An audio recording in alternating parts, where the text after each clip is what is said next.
Welcome to the Protagonist Pub. My name is Tammy, and this is where we get characters gather.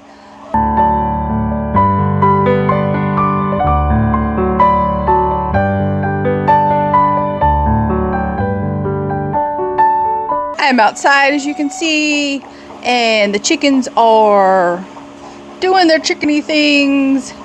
Pickles is outside in his outside cage, so there are going to be some happy bird sounds, undoubtedly. And the dogs are out, of course, so 2 of them are inside in the air conditioning going, it's just too hot. So, lazy dogs aside, we have chickens and a very happy parrot, and it's just too lovely not to film outside. So, I'm filming outside while I can. Thunderstorms are expected later this afternoon, and I'm going to take advantage of it while I can. So I thought I would do my June pile of possibilities, and I am very glad I ended up not filming this before my parents arrived in April, because it would have looked nothing like it does today. And I will tell you up front that a lot of it is driven by a conversation I have in the upcoming June tag, which releases on the 1st of June, and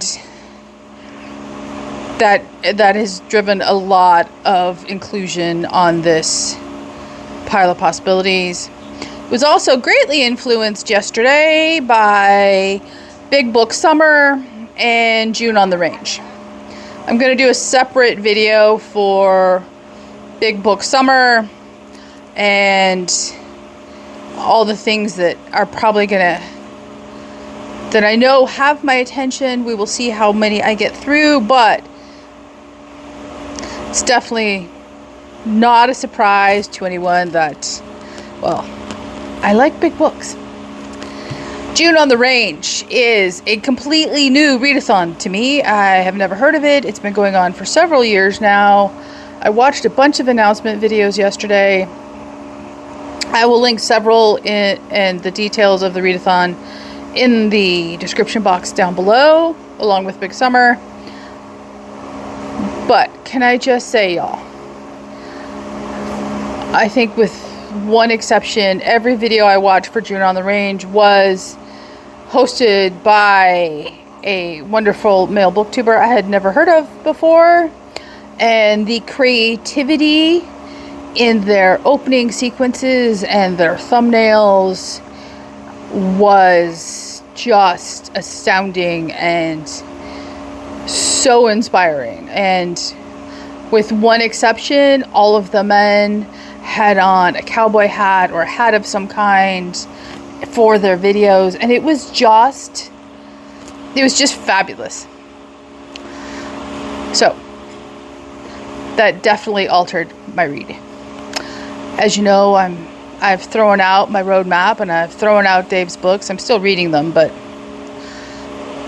they're lower on the list. And I am also very much in the mood for a beach read, like a good old-fashioned beach read. So we're going to do the women books first, and I will timestamp this pile of possibilities because it is broken down very neatly. So first up would be, this is Wednesday, the what day? 28th. And that can't be right. It says it's the 28th. This book is on sale today. I'm picking it up. That is Full of Grace by Dorothea Benton Frank.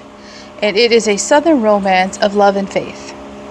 And it is 368 pages. It is a Kindle daily deal today, so the price will undoubtedly go up tomorrow, but today it is $1.99.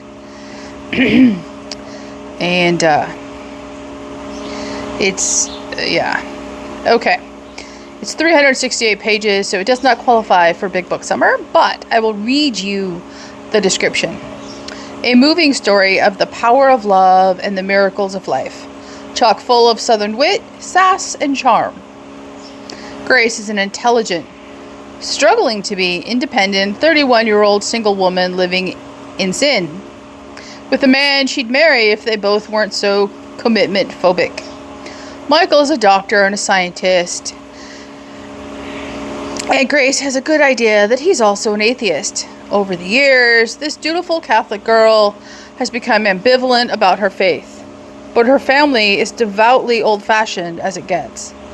The stage is set for a major showdown that might just change Grace's outlook on life, family, and the South itself.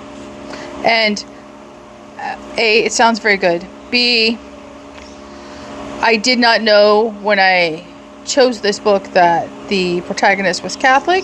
That is happy coincidence. Here in a couple minutes, I'm going to talk about a book by this author's daughter. This author has since passed away, I believe, and I'm just interested in both of these books immensely. So that is Full of Grace, and next up, let's just talk about her daughter's book first, since it's sitting there. And both of these are definite beach reads. That would be My Magnolia Summer by Victoria Benton Frank. I just ordered this. This is her debut novel, and I love this cover. Her next book comes out August 14th of this year, and it sounds fantastic. So I will read you the back of this. In New York City, winter never seems to loosen its hold. And for South Carolina transplant Maggie, born Magnolia after the fairest summer flower, the balmy beach weather of spring back home on Sullivan's Island feels like a distant memory. A telephone call from her sister Violet changes everything. Gran, the cherished matriarch, has fallen into a coma after a car accident caused by Maggie's troubled mother, Lily. But once Maggie returns, she finds her hometown of Sullivan's Island holds even more secrets. The magic lantern, the restaurant owned and run by generations of women in her family, is now rudderless, and her sister seems headed for a savage breakup. Once Maggie is between the marsh grasses and dunes of South Carolina, she feels herself changing like the Atlantic tides, rediscovering the roots she left behind and becoming a new, different version of herself. One who can see how a minor crash into the back of a very handsome farmer's truck may actually have been fortuitous. Or perhaps it's even fate?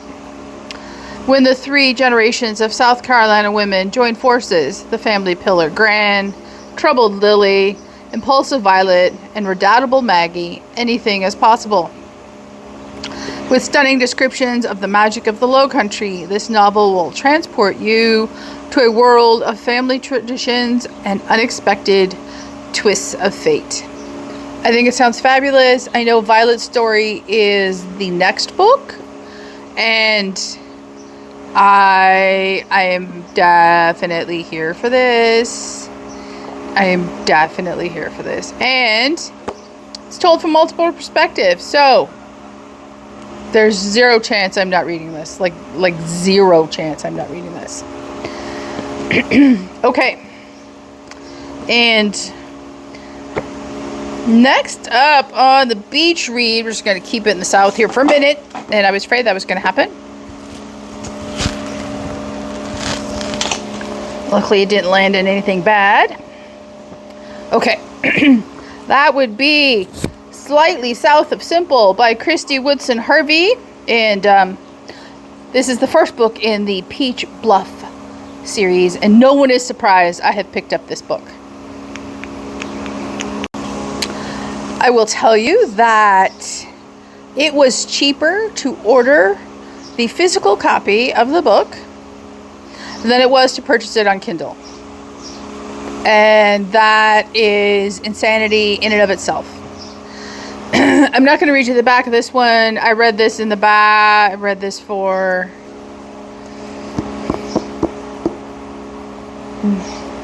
I want to say Southern Charm Readathon. I will link the video down below where this is discussed. This is the first book in the series. I loved her writing. And once again, her chapters are named. And I cannot tell you what a breath of fresh air that is. And I'm so looking forward to this. And this one is 368 pages. So it too does not count for the big book summer. But again, I will guarantee you I'm reading this book. Probably going to cheat and start before June. But that's okay. Okay. Now for the, what I would say are non-beach reads in particular. I talk about this book, I know, in the June tag as well. That is A Marked Man by Barbara Hamilton. This is the second book in the Abigail Adams Cozy Mystery Trilogy. And I will not read you the back because there is a library tag on this copy in the back. But I can read you the top blurb. Passion can be as dangerous as politics in the Massachusetts colony. 1774. 10 weeks after the Boston Tea Party, Abigail Adams, wife of attorney John Adams, who is deeply involved with the Sons of Liberty, a secret organization opposing the crown, remains as committed to the cause as her husband. And the arrest of one of the sons comes as a shock to both of them. Because it isn't for treason, it's for murder. We all know I'm going to love this. It's just over 300 pages. I loved the first one. This series is very difficult to get your hands on it. It was published in 2010. I found my copy of the trilogy on Better World Books, and I snatched them right up because I have not seen them anyplace else. Okay, next up is proof that even I can be influenced as a reader. As we all know, I do not read a lot of World War II fiction, and if I do, it has to be highly recommended. And Amanda and Lauren, I will link their channels down below. Buddy read this in May. They both loved it. They both just had all the feelings and just... So it's the first book in the, I think it's the Faraday Girls trilogy. I believe that's the title. If it's not, I will put the correct title on the screen. That is Lilac Girls by Martha Hall Kelly. This will be my first book from this author. And of course, Pickles now starts to chat. So I will read you the back. Based on the real life story of New York socialite who championed a group of concentration camp survivors known as the Rabbits. This acclaimed debut novel reveals a story of love, redemption, and terrible secrets that were hidden for decades. Caroline Faraday is a former Broadway actress and liaison to the French consulate whose life is forever changed when Hitler's army invades Poland in September 1939 and then sets its sights on France. An ocean away. No one needs to listen to you.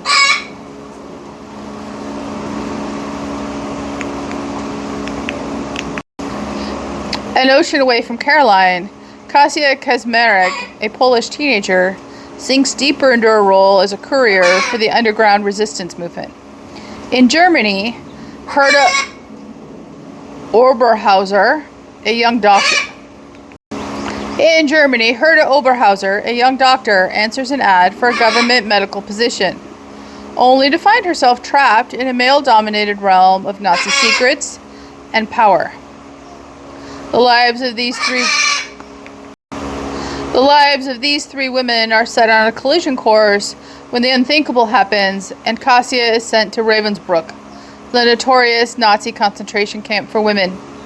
Their stories cross continents as Caroline and Kasia strive to bring justice to those whom history has forgotten. So, this is going to be probably the most emotional read on the list and the most difficult.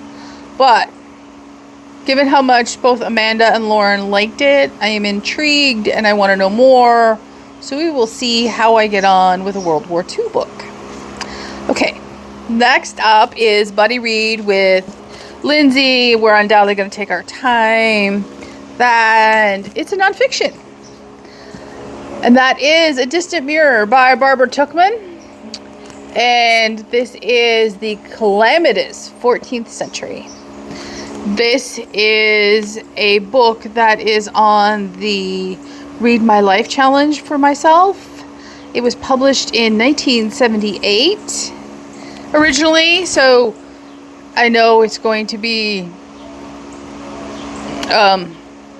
free of political nonsense in a history book, which is important to me. So I will read you the back of this one. The 14th century reflects two contradictory images. On the one hand, a glittering age of crusades, cathedrals, and chivalry. On the other, a world plunged into chaos and spiritual agony. In this revelatory work, Barbara W. Tuchman examines not only the great rhythms of history, but the grain and texture of domestic life. What childhood was like, what marriage meant, how money, taxes, and war dominated the lives of serf, noble, and clergy alike. Granting her subjects their loyalties, treacheries, and guilty passions, Tuchman recreates the lives of proud cardinals, university scholars, grocers and clerks, saints and mystics, lawyers and mercenaries, and, dominating all, the knight, in all his valor and furious follies, a terrible worm in an iron cocoon. And this one definitely qualifies for Big Book Summer, leaving out the notes and the bibliography. It is well over 600 pages, and I cannot wait to dive into this. I love the cover, and Lindsay and I are going to have a good time in the 14th century. Okay, that, I believe, for the most part, concludes the women's fiction. Ladies, what's up? Section of the pile of possibilities for June. So,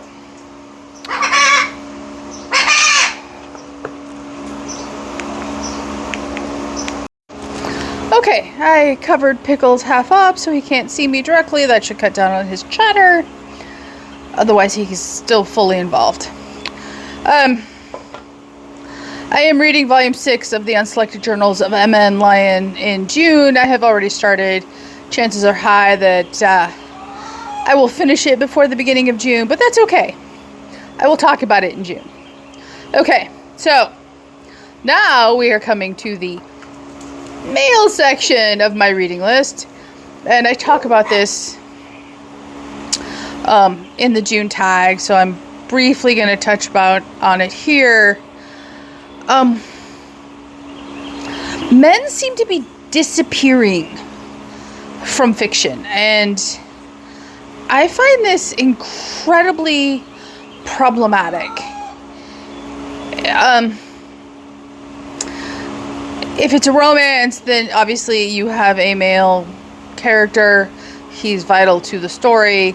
But dads and brothers are not appearing in a lot of fiction. There's a lot of mother-daughter angst, women's fiction. There is almost no daughter-father fiction. Intact family fiction. They seem to be becoming more and more rare. And male characters in general seem to be becoming just a side throwaway, not relevant to the story, and it is unhealthy. So I am making a point, a large part of this pile of possibilities this month is male-dominated fiction, and I am okay with that. moving forward, I personally need to do a better job at balancing it out. But you don't realize it's a trend until your brain goes, wait a minute. And I had a wait a minute moment doing the June tag. So let's talk about the male fiction. First up is a book for June on the Range. That is Boone's Luck by Larry McMurtry. This one is nice and short. It's 227 pages. I surprisingly have not read Larry McMurtry. I want to read Lonesome Dove and its sequel, but I haven't picked up physical copies yet. I need to change that. But this is available on Kindle Unlimited. It's short. It's 227 pages. And that's broody talking over there. So I will read you the description. In his first historical novel in 10 years, this was published in 2010, Larry McMurtry introduces Mary Margaret, a 19th century version of the formidable, unforgettable, and green way of terms of endearment. Mary Margaret is married to Dickie, who hauls supplies to the forts along the Oregon Trail, and as Mary Margaret rightly suspects, enjoys the pleasures of other women across most of the frontier.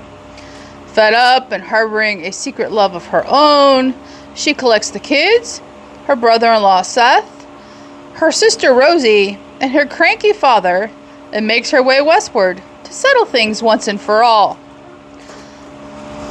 What are you doing, silly girl? The story of their trek across the country is packed with the elements McMurtry fans love. Encounters with historical figures such as Wild Bill Hickok and the U.S. Army Colonel Fetterman, whose incompetence resulted in one of the bloodiest massacres in the history of the American West. Larger-than-life fictional characters who join the family on their journey, and confrontations with nature at its wildest. With characters based on actual traders of the old Santa Fe Trail, Boone's Luck is vintage McMurtry. So I am very interested. It's probably going to be one of the first books I pick up this month. Like I said, it's available on Kindle Unlimited. Nice way to dip my toe in, so to speak. And quite by coincidence, I apparently won a Goodreads giveaway that fits June on the Range. So this is When the Levee Breaks by Urban Dew. I have never read anything by this author. It's 355 pages, and it was just published in March of 2025. Past and present collide in a riveting tale of espionage, greed, and the high price of secrets buried beneath blood and gold. In the midst of the tumultuous American Civil War, the discovery of Montana gold in 1861 caught the attention of both the Union and the Confederacy. The precious metal, with its promise of immense wealth, became a tantalizing target for the warring factions, each seeking to bolster their financial resources and fuel their relentless war machines. Amidst this chaos, Mary Margaret Mills, complete coincidence by the way, a seasoned expert in the art of espionage, found herself at a breaking point, embittered by the senseless and never-ending bloodshed that surrounded her. With a heavy heart and unwavering determination, she took matters into her own hands, embarking with two Union scouts, Aaron Gregory and Johnny Jones, on a thrilling yet perilous steamboat chase from Montana to Missouri in order to shape the course of history. 160 years later, Mary Margaret's great-great-great-granddaughter, Sam Gregory, fought her own battles, far from the comforting presence of her only child, Paul. Like her father, Chance Gregory, Sam had carved out a successful career in the global mining industry, her education and expertise earning her a formidable reputation. Yet, despite her triumphs, an unseen force haunted her, casting an ominous shadow over her every move. Unease washed over Sam when she received the news that her father had been gravely injured and that she was urgently required back home. With a sense of inescapable destiny, Sam returned to the place that held her deepest fears and most painful memories. As she stood atop the hill overlooking the river, she gazed out over the intimidating sight below. Stretching across a vast expanse of 3 acres, a colossal excavation yawned open. Its vast depths plunging 5 stories below the Earth's surface, the vast remote dig site was enormous and dangerously close to the wide river's southern levee. In that moment, as the weight of her past and the uncertainty of her future collided, Sam knew she had no choice but to move forward with her ragtag crew of misfits and confront her nightmares head on in an attempt to unearth the secrets buried deep within the dig site and set free the shrouded forces trapped within her very own soul. Okay, Seltzer acquired. That should help. I think it sounds fascinating, and while it's not a perfect fit for Home on the Range or June on the Range, it does sound interesting, and I like the dual timeline perspective of it. So we shall see if it's readable. If I get to it, I'll let you know. But one that I know is perfect, and I know I talk about this in the June tag once again, that is News of the World by Juliet Gills.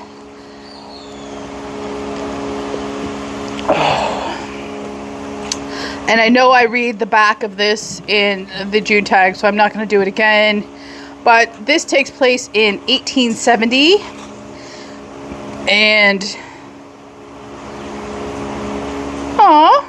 I picked this up used from the library, and somebody got rid of a book they got from Christmas 2017. That's kind of sad. It's in perfect condition, by the way. It's got deckled edges and the whole 9 yards. And this, once again, is a very short, wee little book for me. It is 209 pages. So, again, apparently June on the Range is good, short, palate cleansing books for me, and a genre I don't read very often, so I am looking forward to this. This is, it takes place in Texas, and I love that, and I think this sounds very fascinating. I talk about it, like I said, in the June tag, so I will let you know. And she has 4 other books. This was published when? Hello, ladies. I know, it's very, very scary, huh? Published in 2016. I will let you know. Okay. So, I think everything else is just male-centered fiction, so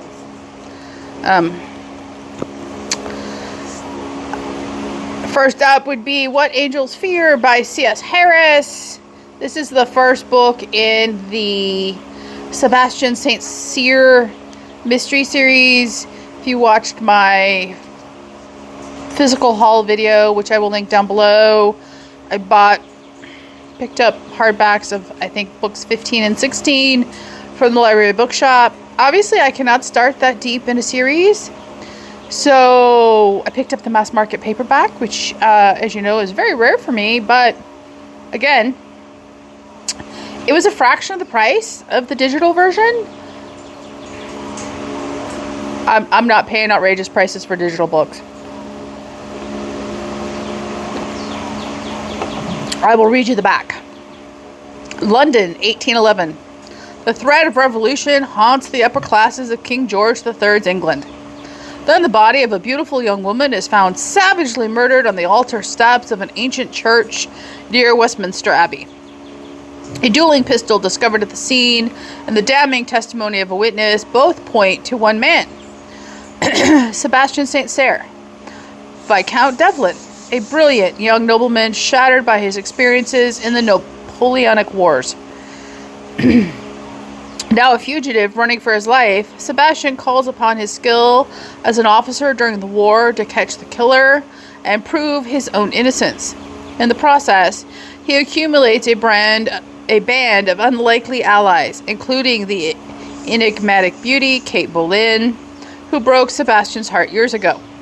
In Sebastian's world of intrigue and espionage, nothing is as it seems. Yet the truth may hold the key to the future of the British monarchy, as well as to Sebastian's own salvation. I have heard nothing but amazing things about this series. I've wanted to dive in for a very long time, and I'm here for it. Okay. This is the shortest book in the rest of this pile. I'm taking my time with this one. I do not anticipate finishing this in June. I'm going into this with a expectation of thoughtful, reflective reading versus, just reading to get it read. And that is Confessions by St. Augustine. It's not very thick. This is an Oxford World Classic, and it is just over 300 pages. So it's not like it's, incredibly long. Oh, wait, those... So, but this is doctrinally Catholic teaching that I have not read. I know I've read parts of it in high school in religion class, but have I sat down as an adult and read the whole thing? No. Do I need to? I do. And thus begins the journey in June. I anticipate this is probably going to take me the summer, because I don't want to just, blow through it to blow through it. There are 5 books. No, I take that back. There are 13 books. So if I do 13 books in 3 months, that is a thoughtful pace of reading. And I will read you the back. You called out, this is a quote, you called and cried out loud and shattered my deafness. You were radiant and resplendent. You put to flight my blindness. You were fragrant, and I drew in my breath, and now pant after you. I tasted you, and I feel but hunger and thirst for you. You touched me, and I am set on fire to attain the peace which is yours. In this new translation, the brilliant and impassioned descriptions of Augustine's colorful early life are conveyed to the English reader with accuracy and art. Augustine tells of his wrestlings to master his sexual drive, his rare ascent from a humble Algerian farm to the edge of the corridors of power to the imperial court of Milan, and his renunciation of secular ambition and marriage as he recovered the faith that his mother had taught him. It was in a Milan garden that Augustine finally achieved the active will to Christian conversion, which he compared to the lazy man in bed, fully deciding it is time to get up and face the day. So, a conversion story from real life. Okay. I did not read any Catholic fiction in May. I'm okay with that. Life was busy doing life things. Silly chickens. So, but it is a new month, and in the vein of men-centered fiction, I am picking up a classic. That is Brideshead Revisited by Evelyn Waugh. This is the 75th anniversary edition, and it is gorgeous. And I know I've read this. What's the matter, Broody?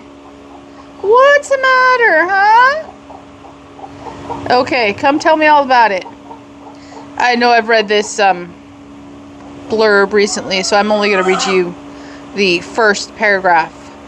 The wellspring of desire and the impediments to love come brilliantly into focus in Brideshead Revisited, a novel that immerses us in the glittering and seductive world of English aristocracy in the waning days of empire. I've wanted to read this for a very long time, and so I am very much looking forward to it. It is 402 pages. It just barely qualifies for a big book summer. I'll take it. Okay. 2 more on the list. And both of these definitely qualify for big book summer. First up would be Taliesin by Stephen R. Lawhead. This is the first book in the Pendragon Cycle series. I know Chrissy has read this recently, and I have fallen behind. So, it is an Arthurian retelling. I am very, very interested. Hugh is very upset about something. What's wrong? I will feed Pickles lunch in a little bit. So, this was written in 1987. It's got a brief blurb on the back, and I will read that here in a second.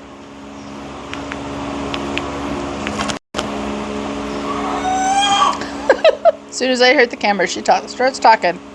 A magnificent epic set against the backcloth of Roman Britain and Celtic legend. Atlantis is lost, and from the Holocaust emerge 3 crippled ships bearing Charish, Lady of the Lake, to the cloud-bound Isle of Jens Perdine. I butchered that. Her love for the Druid Prince Taliesin, singer at the dawn of the ages, bridges and unites 2 worlds. This is the story of a lost continent, a vision that sings in the heart, and a love that spawns the miracle of Merlin, Arthur, and a destiny that is more than a kingdom. I, in particular, love this cover. I love the fact that all of the books are listed, and where you are in the book, the title is in red. So, I love that. However, trying to get a hold of book 2, which is Merlin, in this particular publication is incredibly difficult. Like, I am constantly on the hunt for it. New, used, just constantly on the hunt for it. Okay, last up is a book I have started. I am interested in, I am enjoying. I just did not have the reading bandwidth to finish it in the first, in either April or May. And the first book is 200 odd pages, so it does not count for Big Book Summer. But that is Shadow and Claw by Gene Wolfe. The first book is, what is the first book? The Shadow of the Torturer. And this is Catholic fantasy science fiction. It's supposed to be a challenge to read. What I have read so far, I'm really enjoying. And okay, giant paper wasps by my roosting chicken. I do not like that. Anyway, the writing is beautiful.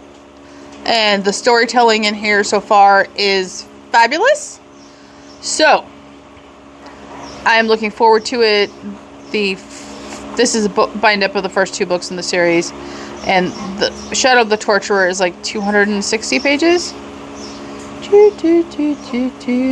Yeah, 260 pages. And then the second book in this bind up is The Claw of the Conciliator. And if I read that, it puts the book well over 400. So if I read both, that qualifies as a Big Book Summer. And I will read you the wee blurb for Shadow of the Torturer. It is the first volume in this 4-volume epic tale of young Severin, an apprentice to the Guild of Torturers on the world called Earth, exiled for committing the ultimate sin of his profession, showing mercy to his victim. I need to know. I need to know. So that is on deck for sure. Okay. I think that is all, and that is more than enough for, a pile of possibilities for the month of June. I'm sure that I will read things that are not on this list, but that isn't going to surprise anyone. Are you interested in any of these? If so, or if there's something you think I should read and add to this list for anybody, let me know in the comments down below. Like and subscribe, and I will see you here next time at the Protagonist Pub.